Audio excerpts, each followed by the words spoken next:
అంటే నెక్స్ట్ ఎవరిని పిలవాలని చిట్టి పెట్టాను ఇందాక. ఓకే, సో అలీ గారిని మాట్లాడాల్సిందిగా కోరుకుంటున్నాం. వేదిక మీద ఉన్న గీతాకి, వేదిక ముందు ఉన్న అంజలికి, గీతా అంజలికి స్వాగతం, సుస్వాగతం. అలాగే మరి ఈ గీతాంజలిని ఆశీర్వదించడానికి 10 years బ్యాక్ కొంతమంది గెస్టులు వస్తే ఆఫ్టర్ 10 years తర్వాత మళ్ళీ ఈ రోజున ఇంతమంది డైరెక్టర్లు రావటం, మా గోపి, అలాగే బాబీ, అలాగే మా బుచ్చిగారు, అలాగే మా మచ్చ రవి, ఇక చాలామంది గెస్టులు, అలాగే శ్రీ విష్ణు కూడా, తను లక్కీ హ్యాండు, గోల్డెన్ హ్యాండు, అలాగే మా మ్యూజిక్ డైరెక్టర్, మా డైరెక్టర్ అమెరికా నుంచి ఎక్స్పోర్ట్ అయ్యాడు అబ్బాయి, నవనవలు ఆడుతున్నాడు ఇప్పుడే. తను ఫస్ట్ డే కలవగానే అన్న అయిపోయిన తర్వాత మాట్లాడుకుందాం.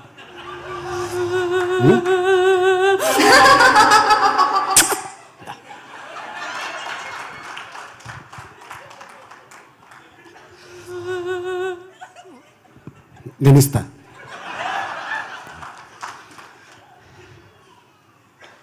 నేను నిజంగానే మా నాన్నగారు టైలరు, బట్టలు కుట్టి పలానా వీధిలో పలానా వెంకట్రావు గారు ఉంటారు, ఇచ్చేసి వచ్చారా అనేవాడు.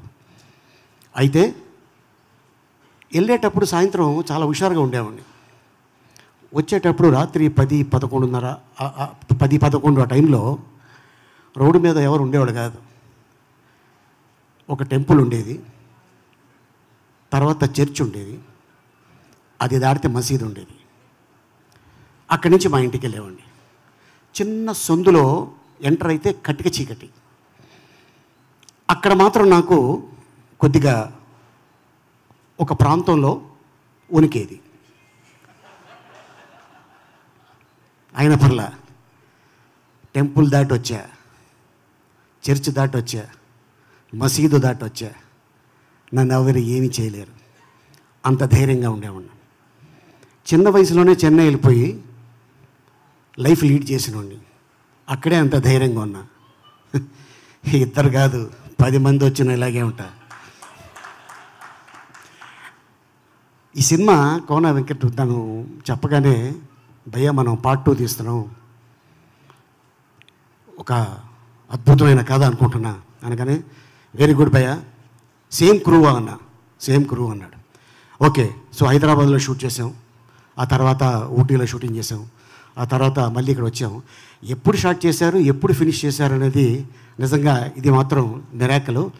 డబ్బింగ్ చెప్పా విత్ యువర్ పర్మిషన్, ఓకేనా? ఆ డైలాగ్ చెప్పానా? ఏయ్, నువ్వు మణిరత్నం గీతాంజలి కాదే, కోన వెంకట గీతాంజలివి, దయ్యలా పట్టుకున్నావు కదే.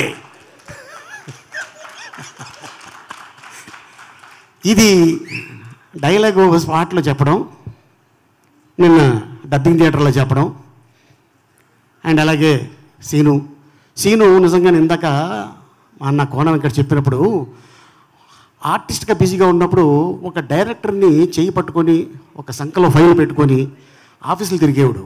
ఏంట్రా అంటే, అన్న ఒక అద్భుతమైన కథ ఉంది, అన్న ఒక అద్భుతమైన కథ ఉంది అన్నాడు. ఏంటి ఇంత తపన పడుతున్నాడు పాప వీడు, ఎవరైనా మంచి నిర్మాత దొరికితే బాగుండేది అనుకున్నా. కరెక్ట్గా ఆ టైంలో చూసారా, మనిషి అంటే భగవంతుడు మనిషి రూపంలో పంపిస్తాడు, అలా కోన రూపంలో పంపించాడు శ్రీనివాస్ రెడ్డి కోసం.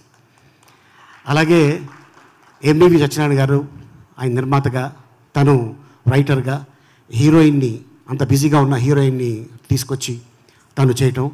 ఏంటో ఫస్ట్ సినిమా మనం కలిసి చేసాం ఫోటో, ఆ తర్వాత మసాలా సినిమా చేసాం, ఆ తర్వాత గీతాంజలి చేసాం, బలుపు చేసాం, మళ్ళీ ఇప్పుడు ఈ గీతాంజలి 2 చేసాం.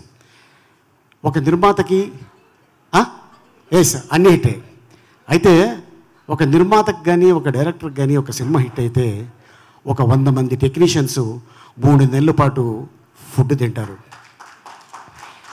ఆర్టిస్ట్ అయినా టెక్నీషియన్ అయినా ఈ సినిమా బాగా ఆడాలి అని కోరుకోవాలి తప్ప, ఒకరోజు మనకి డబ్బు ఇవ్వకపోవటం వల్ల ఆ డైరెక్టర్ కానీ, ఆ బ్యానర్ కానీ, ఇలా అయిపోలి అలా అయిపోలి అని ఎప్పుడు కూడా మన ఇండస్ట్రీలో అనుకోరు. కాకపోతే బయట నుంచి చాలా వార్తలు వస్తుంటాయి, అవి క్యారీ చేసి పాపం కొంత మంచి సినిమాల్ని సినిమా రిలీజ్ అయిన షో వెంటనే దానికి రేటింగు దయచేసి, ఎందుకంటే మీరు ఇదే ఇండస్ట్రీలో ఉండాలి, ఇది తప్ప మీకు ఏది కాదు, ఏది రాదు, ఏం చేసుకున్నా మనకి గడవదు. ఈ ఇండస్ట్రీలో మేము ఉండాలి, మాకు ఇది తప్ప వేరే ఏది తెలీదు. సో అందుకోసం చిన్న సినిమాలకైనా పెద్ద సినిమాలకైనా, చిన్న నిర్మాతలకైనా పెద్ద నిర్మాతలైనా డైరెక్టర్లైనా ఎవరైనా సరే ఈ సినిమా బాగుండాలి, ఇండస్ట్రీ బాగుండాలని కోరుకుంటే మనం బాగుంటాం, మన కుటుంబం బాగుంటుంది. సో ఈ సినిమా డెఫినెట్గా ఇంత ఎఫర్ట్ పెట్టారు కాబట్టి ఇది పెద్ద హిట్ అవ్వాలని ఆశిస్తున్నాను. భయ ఆల్ ది బెస్ట్.